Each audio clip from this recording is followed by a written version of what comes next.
Listen, friend, I was so present that I could see and feel how, I keep getting those chills, how you owned every part of your story and every part of your pain. You owned it. And because you had owned it, had been owning it for so long, like, and now that you're talking about it, it just all like just came together, like, you know, like a beautiful piece of tapestry. It, and, and everything unfolded, and I could tell that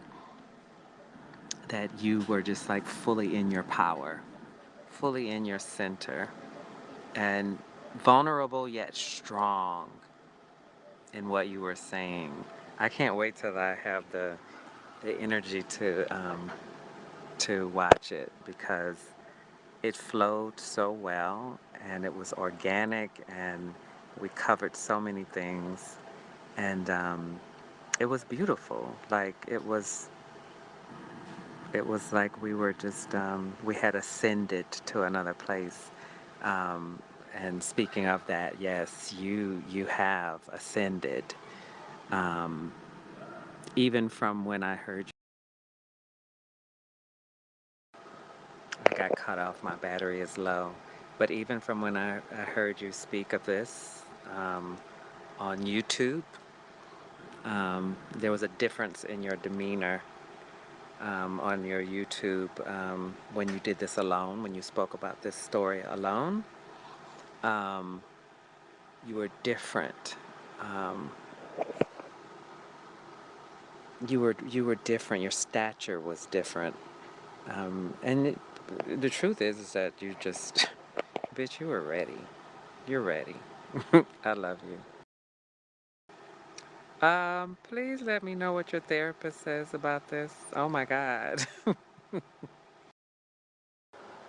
You know what else, friend?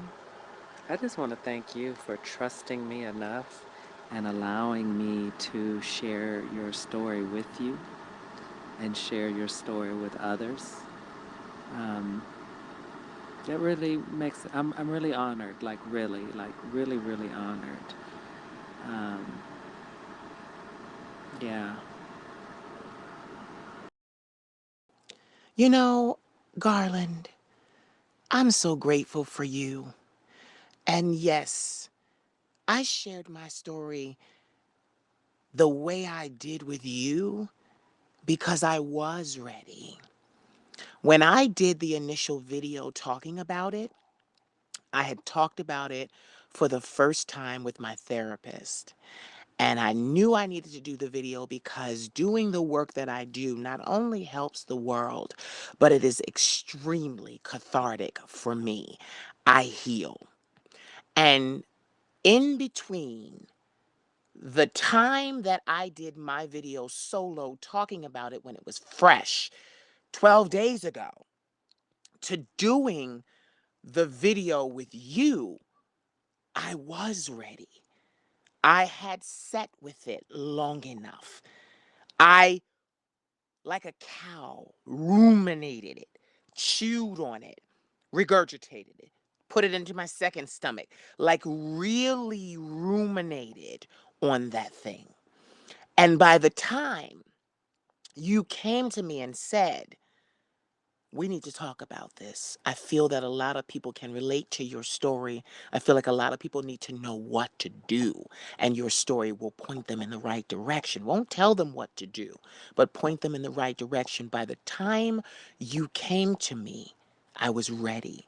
I had ascended and I had slipped into the power of even owning that part of my story because I've owned every other part of my story, of my existence, of my soul, of my being, of my life. This is the last frontier for me. Before, like I said in our conversation, I achieve nirvana. Because when I achieve nirvana, there will not be a tear. There will be nothing but happiness, dancing, jubilation for having done what no one thought I could do. And that's the thing.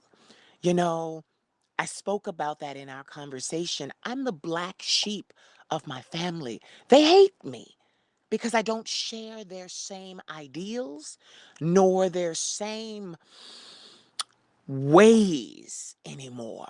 You know, once I got into therapy, I started changing the way I thought, I behaved, who I was around, and I became estranged from a lot of my family because I realized early that I was making changes.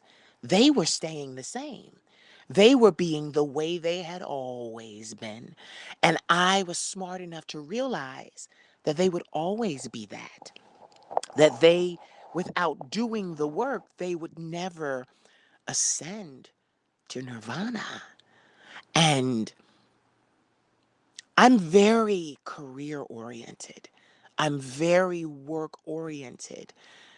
I spoke about Tina Turner because, at the end of that song, at the end of that movie, she's saying, "What's love got to do with it?" I've been that way for a very long time.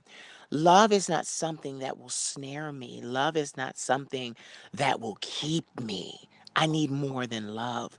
Love is not enough for a person like me because I love myself. And no one will ever love me more than I love me. So, another person's love, that's outside of me.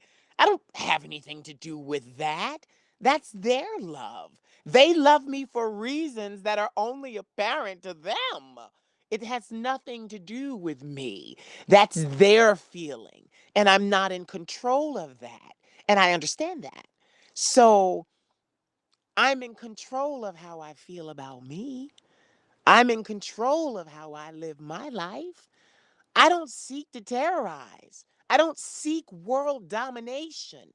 I seek nirvana, ultimate happiness after having done a life of hard work.